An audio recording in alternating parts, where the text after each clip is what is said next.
Hey, ici Michael Cyr, kinésiologue et préparateur physique. Je ne sais pas trop où est-ce que vous êtes situé dans le mois d'avril, au moment que vous écoutez le podcast. Soit vous êtes vraiment au début du temps des sucres, donc au temps de Pâques, ou encore au milieu du mois d'avril ou vers la fin. Comme vous avez pu le remarquer, dans les dernières semaines, là, la température a drastiquement augmenté. Donc, la température, donc je veux dire la neige, a fondu. Donc là, on commence à avoir de l'asphalte sur nos routes et il est maintenant temps de penser à qu'est-ce qu'on pourrait faire, comment on pourrait se préparer en vue de notre saison estivale de soit de course à pied ou encore de vélo sur route ou encore de vélo de montagne. Donc, si vous êtes un néophyte, vous ne connaissez rien là-dedans, que vous voulez embarquer dans le trip des sports d'endurance ou encore vous êtes un débutant, ça fait quelque temps que vous vous entraînez ou que vous faites ce genre d'activité-là ou encore des experts en sport d'endurance, j'ai décidé de vous présenter quelques conseils qui, je pense, pourraient vous intéresser en vue de votre préparation avant de commencer à chausser ses chaussures ou encore embarquer sur sa selle. Donc, assez parlé, bonne écoute et peu importe si vous êtes en voiture ou sur la piste de course, bienvenue à la barre haute.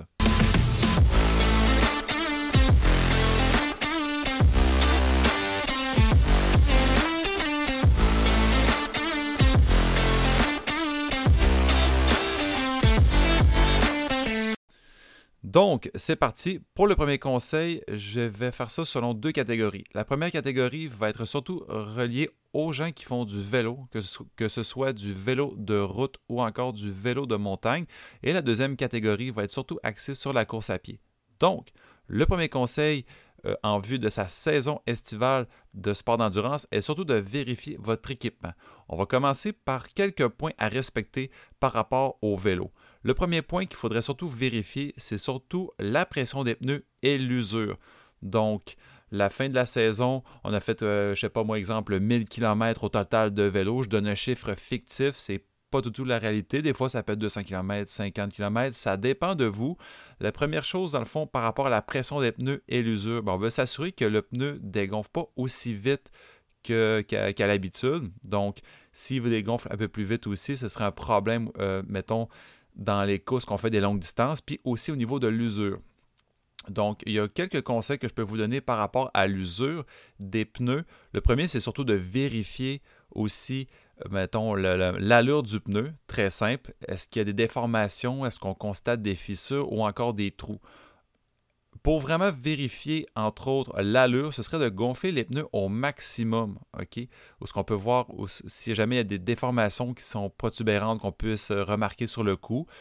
Et aussi, si jamais vous constatez qu'il y a de l'air qui s'échappe, bien là, ça va être des cues ou encore des avertissements comme quoi les pneus sont dus à être changés. Par rapport au deuxième point aussi, au niveau du vélo, ce serait de vérifier les fixations, mais aussi les freins. Donc, les vis, le guidon, la potence, les accessoires. Il faut aussi vérifier l'usure des freins et l'emplacement aussi des freins, s'ils sont bien placés, s'ils sont bien centrés aussi. Et aussi de regarder au niveau des roues.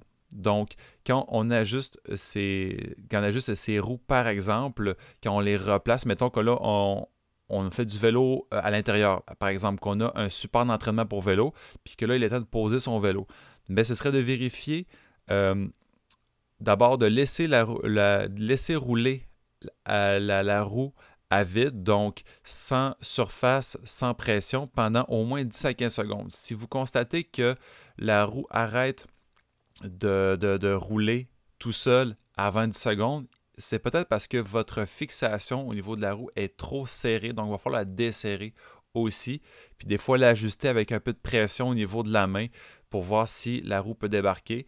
Normalement, après quelques tentatives, quand vous connaissez votre bécane, comme on peut dire, ben ça peut déjà vous faciliter la tâche. Puis quand je dis de vérifier les fixations et les freins, c'est surtout de s'assurer que toutes les vis, comme là je reviens au niveau des vis, soient bien serrées aussi, qu'il n'y ait aucune vis qui soit lousse, par mesure de sécurité. Ensuite, un point que je trouve quand même important, c'est qu'on n'est pas tous des experts aussi dans la mécanique de son vélo, puis il faut l'assumer. Puis ça, c'est pas un problème en soi. Des fois, trouver un bon garagiste, je vais dire un garagiste, je ne connais pas le terme exact, on va dire un mécanicien de vélo, OK, que vous faites confiance pour juste faire un petit mise au point en début de saison, ça peut être super pertinent. Des fois, cette personne qui est plus qualifiée pourrait voir, entre autres, que votre dérailleur, entre autres, est mal positionné, est mal calibré, ou encore au niveau des mailles, des mailles au niveau de la chaîne de vélo qui sont un petit peu trop lousses. Donc, il va falloir soit changer sa chaîne ou tout simplement replacer le dérailleur, le calibrer comme il faut. Aussi, ce serait important de vérifier au niveau de la chaîne aussi si elle est bien huilée. Si jamais vous constatez qu'elle est sale, entre autres qu'elle est beaucoup plus sale, bien, il serait important de la dégraisser avec un bon dégraisseur. Puis des fois, avec le garagiste peut vous le faire ou vous conseiller la bonne huile à utiliser. Et le dernier point par rapport au vélo est surtout de penser sécurité. Donc, vérifiez si les lumières, vérifiez si les lumières avant et arrière fonctionnent convenablement, s'ils sont bien chargés aussi. Vous pouvez retrouver des lumières justement en magasin où tu peux avoir une charge automatique avec un fil comme les téléphones par exemple. Puis aussi, vérifiez si vous avez des bandes réfléchissantes, mettons si vous faites du vélo tôt le matin ou tard le soir. Et aussi, vérifiez le casque s'il n'y a pas de fissure, qu'il n'y a pas eu d'impact dans la dernière saison. Donc ça, c'est super important. Il faut penser sécurité pour les autres et pour soi. Au niveau de la course à pied, encore quelques points qui peuvent se ressembler, mais aussi avec quelques différences. Donc, le premier point est surtout de vérifier l'usure des chaussures. Et ça, je parle vraiment pour les personnes qui courent depuis quelques temps. Pour ceux qui commencent à courir aussi, la meilleure option que je peux vous donner, ce serait de faire appel à un spécialiste de chaussures de course. Entre autres, si vous connaissez quelqu'un, un spécialiste, un kinésiologue, physiothérapeute, un spécialiste en course à pied ou encore un vendeur qui est calé dans le domaine, ça pourrait déjà vous aider à vous orienter pour un bon choix de chaussures pour débuter. Pour ceux qui ont de l'usure au niveau des chaussures, ce serait bon de vérifier aussi si l'usure est intense, donc il y a beaucoup d'usure au niveau de votre chaussure avant de la changer. C'est sûr que si jamais vous constatez que votre chaussure a des trous en dessous, ben ce serait peut-être temps de le changer. Normalement, pour une personne qui court régulièrement, on peut attendre à plus de 6 mois pour un cours expérimenté avant de le changer, mais encore là, ça dépend aussi. Si tu es un athlète professionnel, ça se pourrait que tu aies à changer de chaussures plus longtemps. Puis toujours faire appel avec un spécialiste dans le domaine, un coach ou encore, comme je l'ai dit, un vendeur, ça peut déjà être bénéfique pour vous. Ensuite, le deuxième point que je peux vous donner par rapport à la course à pied, c'est au niveau des lunettes et des casquettes. Ce que je veux dire par là, c'est que les intempéries, des fois, il peut faire super beau, il peut faire aussi super chaud. Avoir des bonnes lunettes de course à pied, puis autant au niveau du vélo et une casquette ou quelque chose qui permet de se protéger la tête en cas de chaleur, ça peut être très pertinent dans certains cas. Au niveau des lunettes, donc pourquoi en acheter? Des fois, on peut dire qu'acheter des lunettes de base juste pour courir, ça peut faire la job, ça peut faire le travail, mais moi, j'ai vraiment fait la transition avec pas des chaussures, pardon, mais vraiment des lunettes beaucoup plus adaptées. Puis pour vrai, j'adore ça. Pourquoi? Parce que des lunettes spécialisées comme ça permet de limiter le risque d'embuer vos lunettes, donc améliorer la vision aussi, autant en course qu'en vélo, parce que quand il fait chaud aussi, on crée beaucoup plus de buée. Puis aussi au niveau des casquettes, c'est vraiment important de créer de l'ombre au visage aussi pour se protéger du soleil. Puis en même temps, avec tout ça, ça permet de protéger de la poussière, la pluie aussi. Si jamais il pleut un petit peu, ça peut être intéressant d'avoir de quoi pour se protéger. Donc ce serait vraiment important de s'équiper dans cette optique-là, au minimum du moins. Ensuite, au niveau des vêtements, ça peut aussi être appliqué au vélo, mais là, je vais quand même le mentionner pour la course à pied.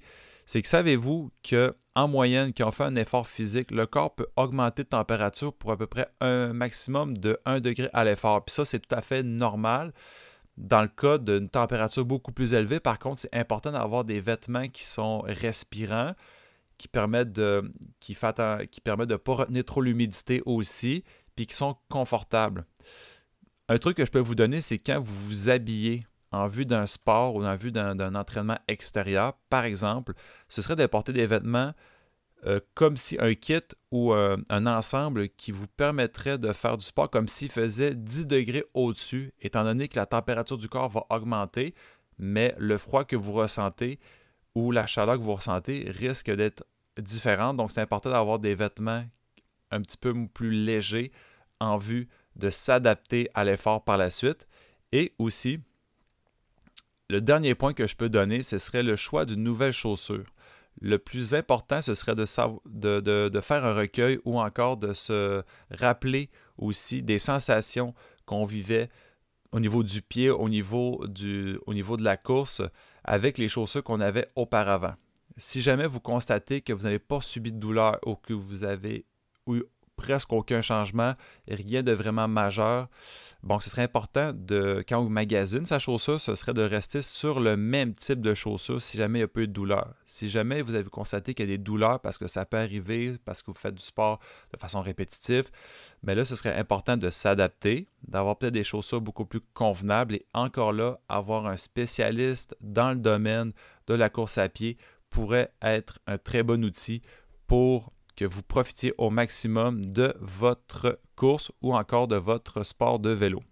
Le deuxième conseil que je peux donner aussi par rapport à votre préparation serait de planifier ses sorties, mais aussi prévenir les risques de blessures. Donc, on parle au niveau de progressivité, de progression. Qu'est-ce que je veux dire par la progression? C'est qu'il faut planifier ses sorties de façon progressive. Donc, si ça fait plusieurs semaines, mois que vous ne faites plus aucun sport de course, mais ce serait peut-être pas l'idéal de faire un entraînement similaire à la dernière sortie que vous avez fait, mettons, à la fin de l'automne. Donc, ce serait important, mettons, de réduire ça de moitié, soit de réduire ça aux 3/4, dépendamment de votre forme physique puis de vos habitudes. Donc, le premier conseil que je peux vous donner, c'est ça, mais aussi d'éviter les longues sorties au début. Allez-y vraiment graduellement, puis au final, à toutes les semaines, augmentez peut-être de 5 à 10 % la durée de chaque sortie que vous faites à l'extérieur.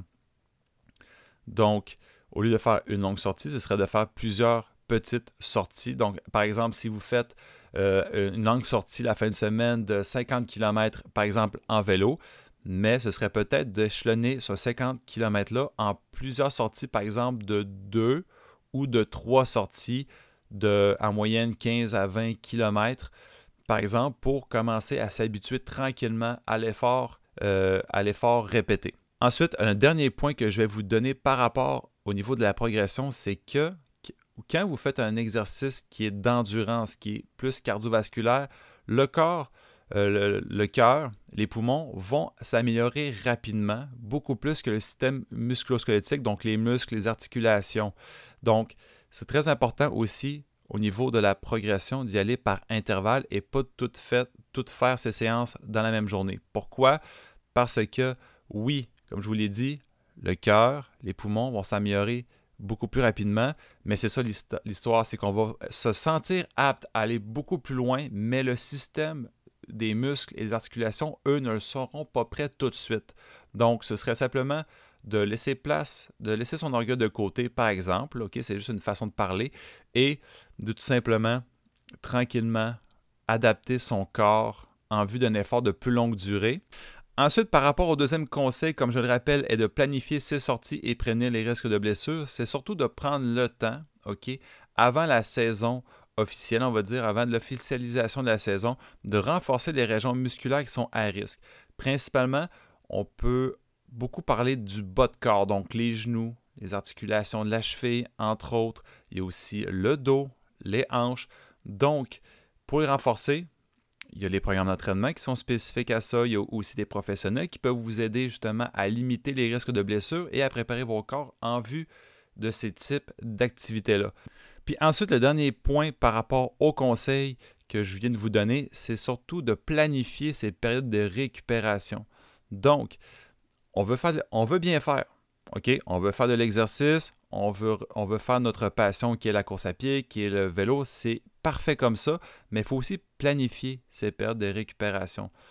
Parce que les sorties, peu importe le type de sortie que vous faites, aussi, il faut adapter sa récupération en fonction de ça. Si je fais des sorties longues, OK, qui demande beaucoup plus de temps de récupération étant donné le volume d'entraînement que ça comporte, mais il faut l'adapter, il faut le prévoir aussi. Il ne faut pas nécessairement dire je vais faire mon samedi de vélo, exemple, ou de course à pied, puis après ça, dimanche, je vais m'enclencher un autre. Ça prend quand même une période d'adaptation pour que le corps, justement, puisse réduire les risques de petits bobos, puis ensuite planifier sa prochaine séance un peu plus tard dans la semaine suivante, par exemple. Puis si jamais vous faites des sorties un petit peu plus courtes, puis qui sont légères aussi, ben des fois, vous pouvez vous dire, je vais prendre une journée de congé dans ces sorties-là, puis en faire une seconde. Donc, c'est vraiment d'adapter sa période de récupération en fonction de son type de sortie que vous faites. Comme je vous l'ai dit, si jamais vous ne savez pas trop où vous alliez là-dedans, vous pouvez toujours consulter un professionnel, un kinésiologue aussi ou un spécialiste de course à pied par rapport à ça. J'ai un dernier point aussi que je viens de me rappeler aussi. Quand je vous parlais de préparation, mais aussi, si jamais vous êtes des néophytes, si vous êtes des débutants, mais ce serait de vous inscrire à des cours de groupe en course à pied. Pour l'avoir déjà donné, il y a quelques temps de ça, ce genre de service-là, ce qui est vraiment intéressant, c'est surtout l'effet de groupe, la cohésion de groupe qu'on y retrouve. Le monde s'encourage, ils ont du plaisir, donc ça permet pour ceux qui veulent débuter de ressortir un petit peu de sa zone, mais aussi d'être entouré de bienveillance puis de gens qui peuvent les aider à améliorer leur capacité de course à pied. Puis vous pouvez aussi le faire en vélo. Il faut juste trouver le bon club dans votre région. Puis ça pourrait être grandement appréciable pour vous. Puis ce qui est le fun aussi, c'est que dans ce genre de club-là, mais tu as déjà les professionnels qui sont qualifiés pour vous aider. Donc, je l'ai dit depuis tantôt qu'il faudrait faire appel à eux, mais ça reste quand même que c'est quand même abordable. La cohésion d'équipe, aussi l'aspect social, permet de sortir de chez soi, avoir un professionnel pour vous aider. Puis en plus, c'est clé en main. Donc, tout ce que vous avez besoin de penser, c'est profiter du moment présent avec votre gang. Par rapport au prochain conseil, donc ça, c'est un conseil qui se veut un peu plus technique, un peu plus théorique. Donc, c'est important de comprendre aussi que c'est pas grave si cette partie-là des conseils ne vous intéresse pas. OK?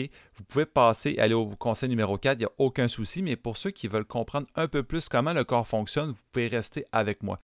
Pour ce qui est du troisième point, le troisième conseil que je veux donner pour ceux qui sont restés à cette partie-là du podcast, c'est vraiment de comprendre les filières énergétiques qui sont impliquées. Je vais essayer de faire un résumé quand même relativement simple parce que c'est beaucoup plus complexe que c'est, puis je ne veux pas trop embarquer là-dedans. Pour ce qui est des filières énergétiques, c'est que dans le corps, on a un système énergétique qui est regroupé selon 3 principales branches. La première branche que je vais vous parler, entre autres, c'est le système anaérobie alactique. Qu'est-ce que c'est l'anaérobie alactique? C'est que c'est, dans le fond, tout ce qui regroupe les exercices ou les activités de très courte durée, soit de 1 seconde à 15 secondes d'effort et de très haute intensité. On peut, entre autres, les comparer, mettons, à des moments de sprint, de dépassement ou encore des montées de côte. Donc, ce système-là va vouloir embarquer pour nous permettre de franchir cet obstacle-là. Pour le travailler, justement, c'est de vraiment toujours aller dans des périodes d'effort de très courte durée puis niveau intensité. C'est un système énergétique qui est quand même relativement rapide. Ça prend quelques temps pour récupérer, mais c'est vraiment instinctif. C'est vraiment des moments où là, on peut faire un dépassement ou encore aller beaucoup plus vite pour dépasser, mais c'est vraiment de très courte durée. Donc là, ça peut être, mettons, lors du départ d'une compétition et aussi à la ligne d'arrivée où il reste un petit fond d'énergie puis qu'on veut donner notre maximum. Pour le travailler, c'est toujours, encore une fois, faire des sprints, oui, faire de la force, faire de la puissance. Puis c'est pas tout le monde aussi qui ont la capacité d'avoir un système énergétique de ce type-là à plein potentiel. Donc, si vous êtes des habitués, mettons, de sport ou d'activités de très courte durée mais de bonne intensité, comme exemple le hockey dans des courtes périodes sur la glace ou encore au football, mais ça se peut que vous avez un système énergétique qui est beaucoup plus adapté pour ce genre de situation. Par contre, c'est pas lui qui va être le principal lors de votre activité de course ou de vélo. Un qui va être un petit peu plus percutant, un petit peu plus intéressant pour la course ou encore le vélo, c'est l'anaérobie lactique. Donc, l'anaérobie lactique, ça regroupe entre autres les fibres rapides musculaires, donc de puissance, puis aussi des fibres hybrides qui sont un petit peu entre la haute intensité, mais qui sont un petit peu plus endurants. Ça, entre autres, c'est beaucoup utilisé par le glucose, donc le sucre, mais aussi et le glucogène musculaire, qui sont deux types de sucres différents, mais qu'on utilise dépendamment de la situation. Donc, c'est beaucoup au niveau musculaire. Puis si jamais vous ressentez de temps en temps, par exemple, quand vous faites une activité, les jambes qui deviennent lourdes, un peu plus brûlées, mais c'est ce système-là qui va être un petit peu plus impliqué. Puis l'anaérobie lactique va plutôt s'enclencher, entre guillemets, dans des périodes d'effort allant peut-être de 20 à 30 secondes jusqu'à des 2 minutes d'effort quand même de haute intensité. Donc, ça, on peut retrouver encore une fois. Oui, ça peut aussi servir, entre autres, pour les montées de courbe, pour maintenir le cap, maintenir l'énergie ou encore un dépassement qui est un petit peu plus long. Mais là, on peut voir que là, si on veut acquérir un petit peu plus en vitesse lors de nos activités, bien, c'est ce système-là qui est beaucoup plus impliqué. Ça reste toujours que c'est l'entraînement qui va venir améliorer les réserves de glycogène ou de glucose en vue de l'effort. Le dernier système qui est impliqué lors de sports d'endurance est principalement le système oxydatif. Le système oxydatif, dans le fond, c'est ce qui touche un petit peu plus l'oxygénation des muscles, ok, à l'effort, mais aussi la source énergétique principales qui sont les lipides. Dans les autres systèmes, on avait l'anaérobie lactique qui touchait un petit peu plus le glucose et le glycogène. Et ensuite, tu avais l'anaérobie alactique qui touchait une autre forme énergétique, mais de très courte durée.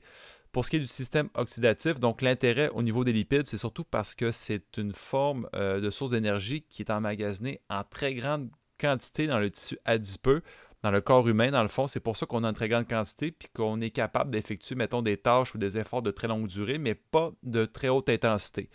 Encore là, l'oxygénation des muscles peut se travailler à l'entraînement, donc avec des efforts répétés et réguliers, bien sûr. Les lipides, comme ils sont en très grande quantité, sont très difficiles aussi de mettre complètement à terre au niveau des réserves.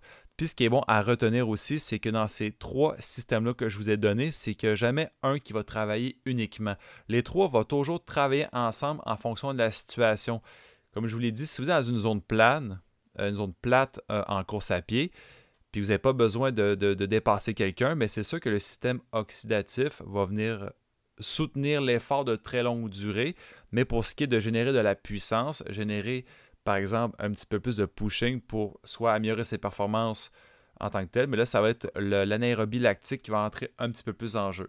Si vous avez besoin d'aller chercher un niveau d'effort beaucoup plus élevé, par exemple un sprint final, mais là ça va être l'anaérobie alactique qui va embarquer. Donc la différence entre alactique, lactique, tout ça, c'est que c'est vraiment avec alactique aucun oxygène impliqué. Lactique, ça va avec très peu d'oxygène impliqué et oxydatif, ça va avec beaucoup d'oxygène impliqué. Donc, l'importance aussi du prochain point que je vais vous énumérer. Mais dans le fond, juste retenir par rapport à comment fonctionne votre système aussi. Puis ça pourrait vous aider aussi à comment bien gager, combien bien adapter son effort aussi lors d'un exercice ou lors d'une sortie extérieure. Pour ce qui est du prochain point, le conseil numéro 4 aussi, c'est surtout d'aller chercher l'apport en micronutriments ou encore en macronutriments qui est essentiel. Quand je veux dire micronutriments, pour ceux qui ne le savent pas, c'est tout ce qui touche les vitamines, les minéraux aussi. Et en macronutriments, c'est tout ce qui touche les protéines, les lipides et les glucides aussi. Donc, avoir un apport optimal dans ces sphères-là, bien, ça nous permet d'avoir une meilleure performance aussi, puis se sentir beaucoup moins fatigué, puis nous permettre également de mieux récupérer. Au niveau des vitamines qui pourraient être importantes aussi par rapport au sport d'endurance, mais c'est la vitamine D, mais aussi la vitamine C qui est super importante parce que la vitamine C vient beaucoup chercher l'absorption du fer. Le fer qui est un minéral essentiel aussi pour des efforts de longue durée, donc qui est distribué par le sang. Puis la vitamine D, entre autres, aussi parce qu'il y a beaucoup de bienfaits reliés surtout mettons, à la densité osseuse, donc au niveau du calcium, puis en même temps, cette dose-là de vitamine D, mais on peut la rechercher à l'extérieur quand il fait plein soleil.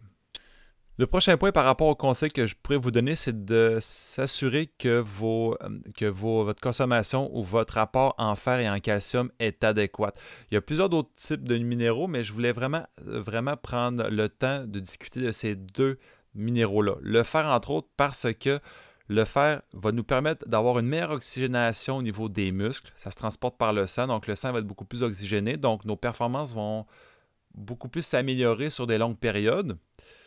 Donc, ça, on peut retrouver ça, par exemple, dans tout ce qui est les légumes verts feuillus, les légumes verts. On peut retrouver ça dans les protéines animales aussi. Si jamais vous consommez du fer qui est non hémique, donc pas d'origine animale, mais c'est important, comme je vous l'ai dit, d'aller chercher son apport en vitamine C pour avoir une meilleure optimisation, une meilleure absorption.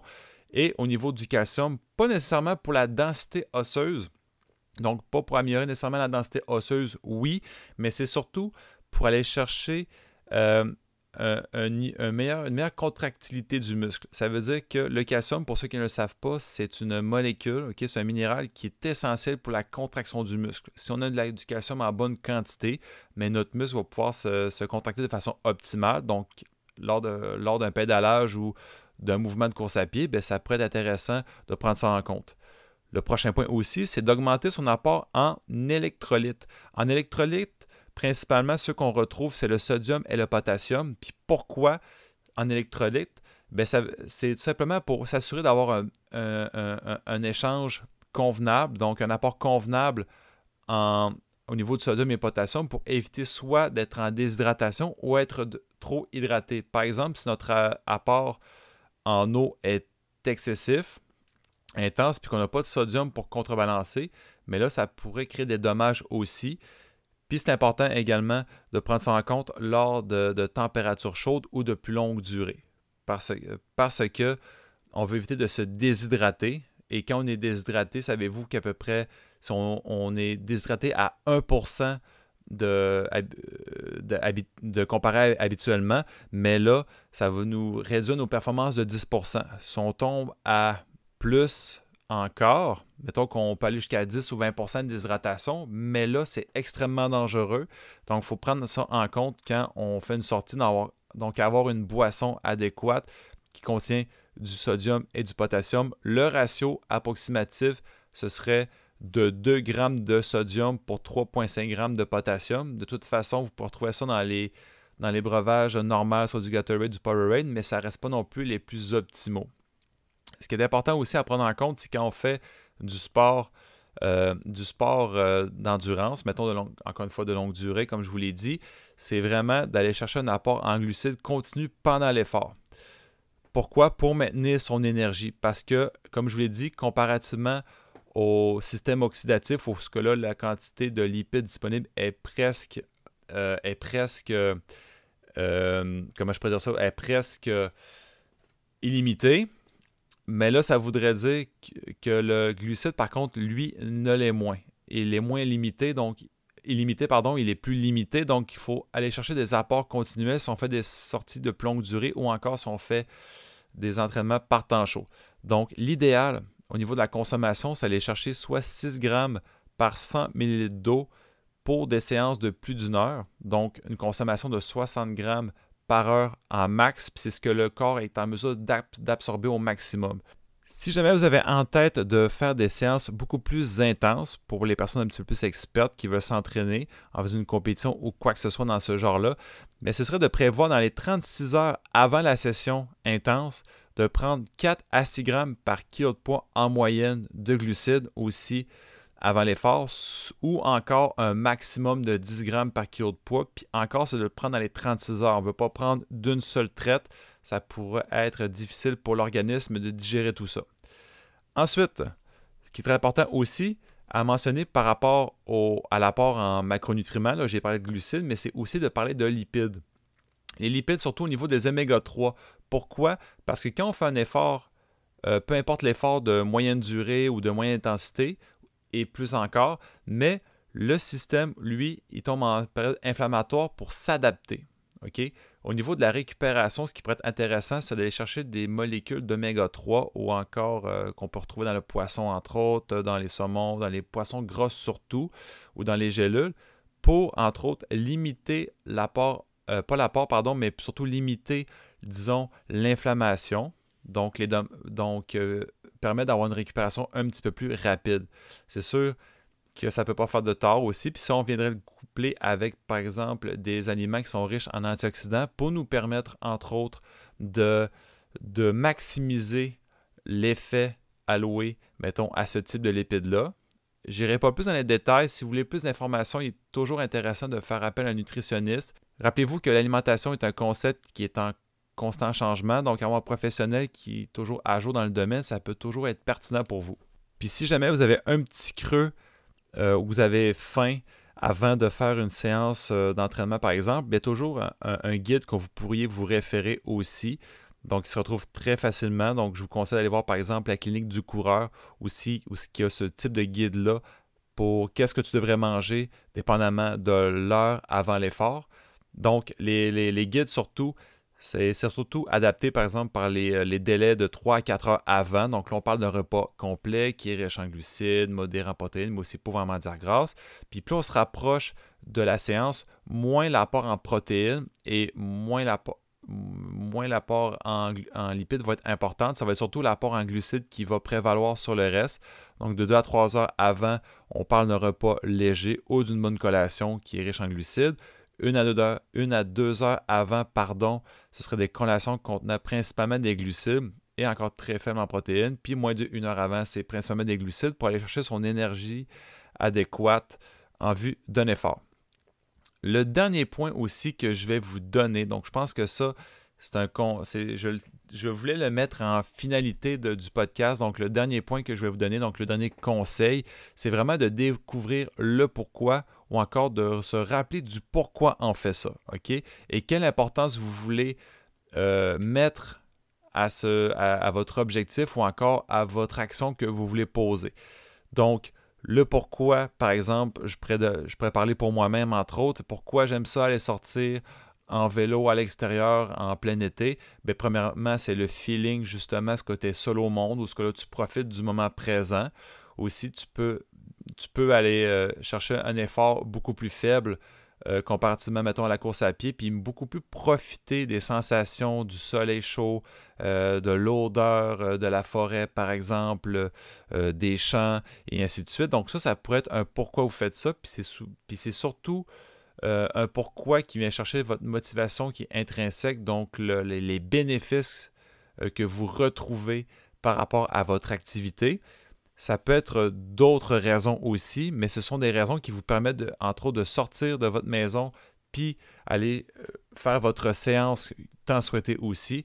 Moi, comme je vous l'ai dit, c'est vraiment une question d'être retrouvé envers moi-même. Des fois, mettons en course à pied, c'est du profiter de moments pour écouter des balados, des podcasts, écouter de la musique parce que des fois, j'ai moins le temps de le faire ou j'ai moins le temps de profiter du moment, étant père de famille, étant salarié aussi.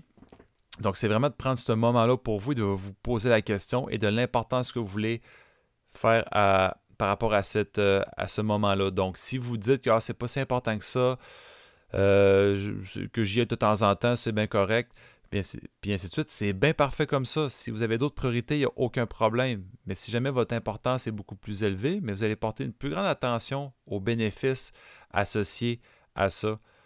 Puis, j'irai pas plus loin là-dessus. Si vous voulez plus d'informations, j'ai d'autres podcasts qui traitent probablement du sujet. Je pense que le podcast précédent aussi, le podcast numéro 11 aussi, on parle de planification, on mentionne le pourquoi et l'importance de son objectif à franchir. Donc, sur ce, si vous avez d'autres questions, vous pouvez toujours laisser un commentaire aussi à ma page Instagram, donc La Barre Haute. Et aussi, sinon, peut-être vous référer mon podcast. Si jamais vous avez aimé l'épisode, le référer à d'autres personnes, ça va juste me permettre d'avoir de meilleurs auditeurs puis aussi m'encourager à mon travail. Donc, je vous remercie à tous de votre temps et je vous souhaite à tous bonne soirée, bonne journée, bon vélo, bonne course à pied. Bye bye!